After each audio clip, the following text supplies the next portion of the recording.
Donc salut, bienvenue sur la chaîne 3 quarts de livre. Aujourd'hui, je vais vous parler des 4 racines blanches de Jacques Sausset. Ce livre-là, j'ai lu de lui Le Loupin, là, cet été, et je l'avais bien aimé, et d'ailleurs j'en ai fait une vidéo. Et pas mal d'entre vous m'ont dit, écoute mon gars, il en a écrit l'autre avant qui sont très bons, donc allez, vas-y, j'y suis allé. Et je confirme, c'est un bon romancier, je le connaissais pas du tout, et une vraie surprise. En plus, je trouve que sur Facebook, il est plutôt sympathique. Et ma foi, bah, un bon romancier. En plus, il boit du champagne, donc ça peut être que un bravo homme. Non, mais mis à part ça, c'est un très très bon roman, très bien écrit, très bien construit, très bien réalisé. Son héros, David Nagne, officier de police parisien, qui se retrouve au Québec pour un symposium, un échange entre les polices pour s'aider peut-être un petit peu. Et assez vite, il lie connaissance avec l'un de ses collègues québécois. Ils s'échangent un peu les paroles et un début d'amitié se crée. Magne est comme ça, il arrive à se lier comme ça instinctivement avec les gens et en général ils se trompent pas trop. Et donc bah, ils sortent tous les deux pour se taper une bière et se raconter un peu leur vie. Et à descendre dans le garage, ils croisent une jeune femme qui passe, qui leur fait forte impression, mais ma foi, ils sont partis pour prendre leur bière et puis ouais, ils ont autre chose à faire. Très vite, des cris arrivent, des cris de femmes. Ni ni deux, ils se précipitent. Magne, le premier, un peu par hasard, il va vers ces cris, il voit cette femme en train de se faire embarquer dans une camionnette blanche, et le chauffeur, bah, il voit le canon de son arme qui vise. Magne, lui, par réflexe, il met sa main sur le hanche, et bien sûr, il a pas son arme, il n'était pas là pour ça. Il plonge, il entend le coup de feu, et puis plus rien. Et il se réveille, il apprend que son collègue québécois est mort.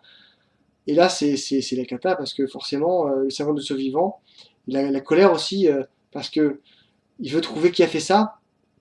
Assez vite, on trouve cette femme qui a été assassinée. Il les découvre durement châtiée, hein, c'est rien de le dire. Et en plus, alors, à la croisée juste à la frontière Mohawk, des Indiens Mohawk, il y a Lisa Esselin, sa coéquipière, sa maîtresse aussi, qui les rejoint. Et à eux deux, avec bien sûr la police québécoise, et ben ils partent en guerre contre ce criminel.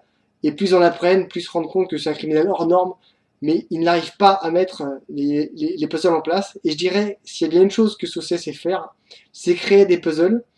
Et il joue avec nous, il joue avec le lecteur, il donne ses renseignements, mais souvent c'est des puzzles, c'est des bouts opposés les uns aux autres qui rassemblent, mais au lieu de les mettre les uns à côté des autres, c'est qu'il en met aux opposés et puis un peu au milieu, un peu sur le côté. Et nous, bah, on est un peu brinque-ballé à droite, à gauche, et ça donne une drôle d'impression quand on lit, que moi j'aime beaucoup personnellement, parce qu'il donne pas tout. C'est pas prémâché, c'est pas tout donné. Donc il faut quand même que nous, en tant que lecteurs, on bosse, on lise, on enregistre, on se sert aussi de tout ce qui est autour. Moi, le fait d'être transporté au Québec, ça m'a complètement changé mes repères. Et puis en même temps, ça m'a ajouté le froid, la glace, la dureté, la rugosité, la chaleur aussi de ces Québécois. Et ben, je l'ai trouvé très bien. Donc, éclatez-vous, bonne lecture, lisez-le, faites comme moi, prenez du plaisir à le lire. Jacques Sausset, vraiment, c'est un bon auteur. Il a fait pas mal de livres pour le moment, ils sont tous très bons. Et allez-y, éclatez-vous, likez, commentez, partagez. On pourra échanger des idées, des impressions. Parlez-en autour de vous. Abonnez-vous. Bonne lecture, à bientôt. Moi je repars en track. Bonne lecture, au revoir.